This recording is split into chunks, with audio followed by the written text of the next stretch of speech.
ரீசெண்டா இந்த mic work ஆகலன்னு சொல்லிட்டு நம்ம கிட்ட ரிப்பேருக்கு வந்திருந்தது. இந்த மைக் ஆன் பண்ணா ஆன் ஆகுது, ஆனா நம்ம பேசுற சவுண்ட் வெளியே கேட்கல அப்படின்னு சொன்னாங்க. இதை ஓபன் பண்றதுக்காக மேல இருக்க ஸ்க்ரூஸை ஃபர்ஸ்ட் கைட்டினேன். இதை ஓபன் பண்ணதுக்கு அப்புறம் 2 ஒயர் மட்டும் உள்ள போகுது, ஆனா மேல ஃபுல்லா க்ளோஸா தான் இருக்கு. சரி பேக் சைடு ஓபன் பண்ணலாம்னு சொல்லிட்டு அங்க இருக்க ஸ்க்ரூஸை கைட்டினேன். பேக் சைடு கைட்டினா மேல ஓபன் ஆயிடுச்சு. சரி மேல ஓபன் பண்ணி பார்த்தா அடே வெளியில வால்யூம் பேஸ் ட்வீட்டர் சொல்லிட்டு ஒரு 5 சுவிட்ச் வச்சிருக்காங்க. ஆனா உள்ள வந்து மொத்தமே 3 சுவிட்ச் தான். 2 சுவிட்சுக்கு வெறும் ஃபோமை வச்சு அதுக்கு மேல சுவிட்ச் மாதிரி வச்சிருக்காங்க, ஆனா அது சுவிட்ச் இல்ல.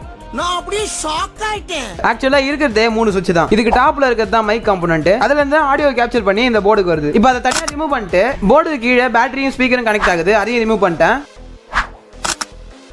லாஸ்டா இப்போ இந்த ஸ்பீக்கர் பாக்ஸ் மட்டும் தான் இருக்கு. இப்போ லாஸ்டா ஸ்பீக்கருக்கு போற ஒயர் ஏதாவது கட் ஆயிருக்கும். அப்படி இல்லைன்னா நம்ம போர்டை தான் செக் பண்ணி பார்க்கணும். ஸ்பீக்கரை ஓபன் பண்ணி பார்த்தா நினைச்ச மாதிரியே ஸ்பீக்கர் ஒயர் தான் கட் ஆயிருக்கு. இந்த ஸ்பீக்கர் பாக்ஸ்ல 2 கம்பார்ட்மெண்டா பிரிச்சு 2 சைடுலயும் 2 ஸ்பீக்கர் வச்சிருக்காங்க. 2 ஸ்பீக்கர்லயுமே ஒரு ஒயர் கட் ஆயிருக்கு. கட்டான 2 ஒயரையும் இப்போ சால்டரிங் பண்ணிடுறேன்.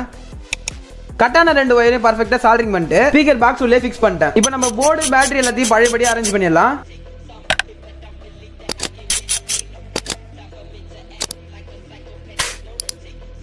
இதை ஃபிக்ஸ் பண்ற அவசரத்துல மைக்கை கனெக்ட் பண்ணாமே மேல க்ளோஸ் பண்ணிட்டேன்.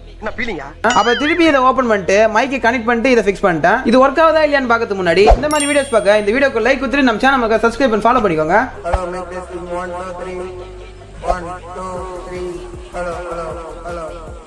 அடுத்த வீடியோல பார்க்கறேன். அது வரைக்கும் tata bye bye, see you.